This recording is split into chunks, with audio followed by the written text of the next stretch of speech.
સેજલધામમાં માઘ પૂર્ણિમા પર્વે પાટોત્સવ સાધુ સમાજના સમૂહ લગ્ન સાથે શ્રી ભોજલરામ બાપા જગ્યાના શ્રી ધ્યાનાસ્વામી બાપા સન્માન કાર્યક્રમ યોજાઈ ગયો।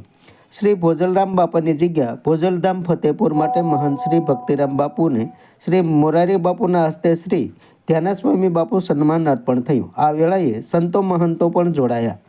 સેજલધામમાં માઘ પૂર્ણિમા પર્વે પાટોત્સવ સાધુ સમાજના સમૂહ લગ્ન સાથે આ સન્માન સમારોહ પ્રસંગે સંતો મહંતો દ્વારા પ્રાસંગિક વક્તવ્યોમાં આ પરંપરા અને તેને સન્માન આપવાની ભાવના સંદર્ભે શ્રી મોરારી બાપુ પ્રત્યે અહોભાવ વ્યક્ત કર્યો હતો। કાર્યક્રમ સંચાલન શ્રી હરીશચંદ્રભાઈ જોશીએ કર્યું હતું। એમના મનમાં આ વાત તો એ પૂર્વે ચાલતી હશે, પણ એને મૂર્ત સ્વરૂપ સાયલાની કથા પછીથી અપાયું અને વર્ષ 2011થી આ એવોર્ડનો પ્રારંભ થયો છે। નિષ્ઠાથી પરંપરાને જાળવનાર સેવા ધર્મના તીર્થધામ સમી આ જગ્યાની એમની અટક સાવલિયા ભોજલરામજી 12 વર્ષની આયુ સુધી દુધાધારી રહ્યા।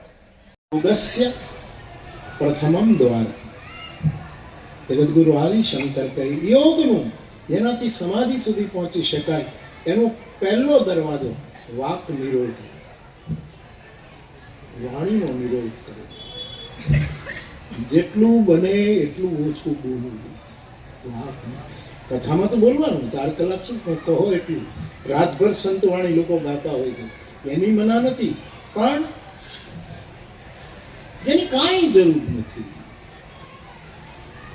એવું સતત બોલ્યા કરો।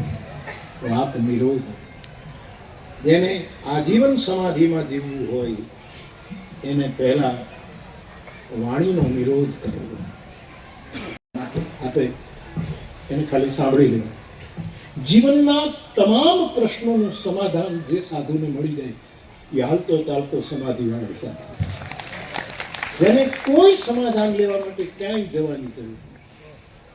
જગતના તમામ સમાધાનો જેમ શરીરને પડછાયો અનુસરે એમ બધા સમાધાનો એને પગલે પગલે ચાલતા હોય એ સમાધિ। અને એવું થયા પછી આપણા લેવલે આ ઘટના ઘટી છતાં પણ 24 કલાક સાવધાન રહેવું એ સમાધિ।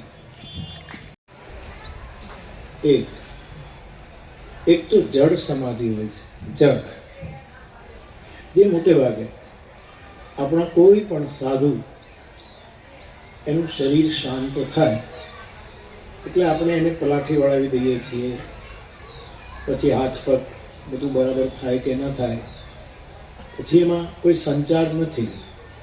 આપણી એક પવિત્ર પરંપરા છે।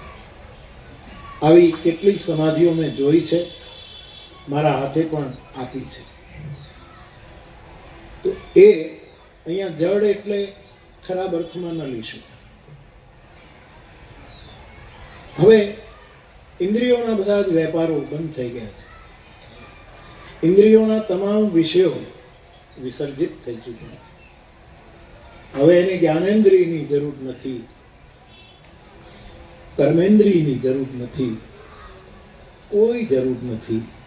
અને જે આખું જીવન સેવા કરીને સ્મરણ કરીને એકદમ સ્થિર થઈ જાય એને જડ સમાધિ કહેવાય।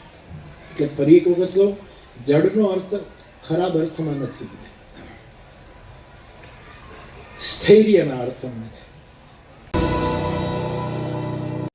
સમાજ માટે સત્ય માટે સત્યપૂર્ણ સમાચાર પ્રસારણ આપના મોબાઈલ પર તરત જ લાઈક કરો, શેર કરો અને સબસ્ક્રાઇબ પણ કરો।